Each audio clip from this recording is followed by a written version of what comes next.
Welcome to True Crime Kenya, where we don't just talk about murder and mystery, we talk about power, policy, and the quiet crimes written in law. Because sometimes the deadliest crimes aren't committed with guns or knives, but with pens, seals, and government stamps. Every nation tells its story through its land, and in Kenya, land isn't just soil, it's identity.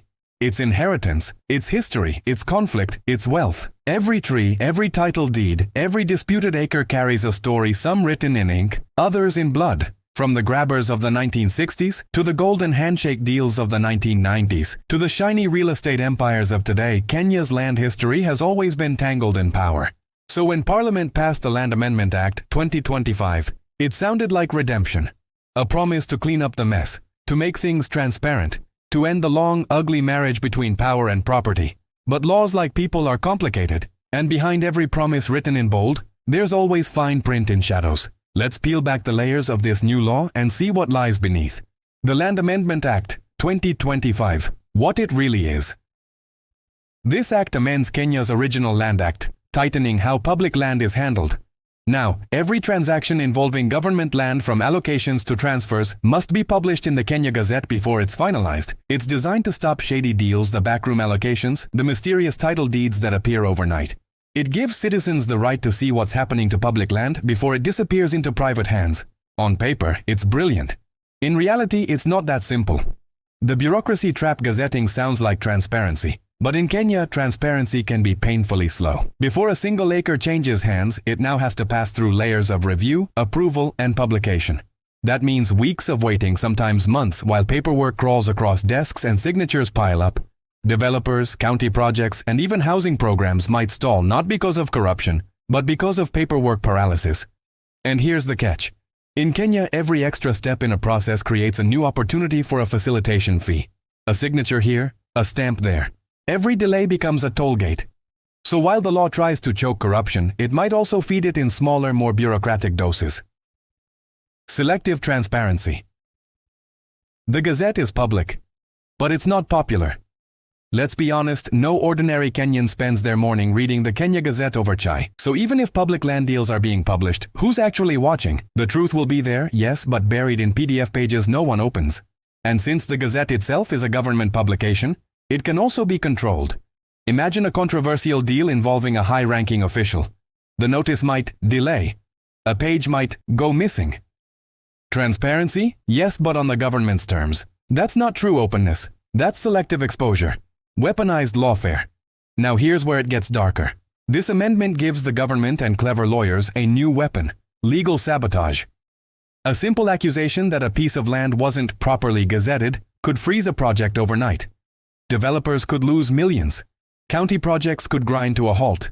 All without a single bullet fired, just paperwork. It's the perfect political weapon. Use the law to destroy your opponent, legally. No drama, no headlines, just a slow procedural suffocation. And in Kenya's political theater, that's a tool too tempting to ignore. Power without oversight. The Registrar of Lands. One office, one person now wields enormous power. They can approve or reject public land registrations at will. That authority might sound like efficiency, but in a country where who you know often matters more than what the law says, it's dangerous. One missing document, one unclear boundary, and your project stops cold. Billions can vanish in red tape, hidden behind legal language and administrative discretion. Power without accountability always finds a way to serve itself. Land politics. Same players, new rules. Kenya's land problem has never just been about land. It's about who holds it and how they got it. From the first post-independence elites who grabbed farms meant for the people, to the modern cartels dividing forests and wetlands, land has always been the currency of power. So while this amendment feels like a reset, remember, the people implementing it are often the same ones who benefited from the chaos. It's hard to fix a system when the system fixes itself. Changing paperwork won't change intent. And a law, no matter how noble, is only as honest as the people enforcing it. The little good, a step, not a solution. Still, let's be fair, there is light here. For the first time, public land transactions must be visible. No more secret allocations, no more mysterious title deeds pulled from drawers. Every deal leaves a paper trail, a breadcrumb path that citizens, journalists, or whistleblowers can follow. Digital gazettement means there's now a permanent record. Counties can align their local plans with national data, reducing double allocations that fuel endless land disputes. And once people learn how to access and interpret these records, it can empower entire communities to defend their own soil. It's not perfect, but it's progress, a small flashlight in a dark room. The caveat of hope. This law can work if Kenyans make it work, if journalists dig, if communities demand access, if ordinary citizens understand that public land is theirs to protect. Because laws don't enforce themselves. They rely on people awake, aware, and unafraid.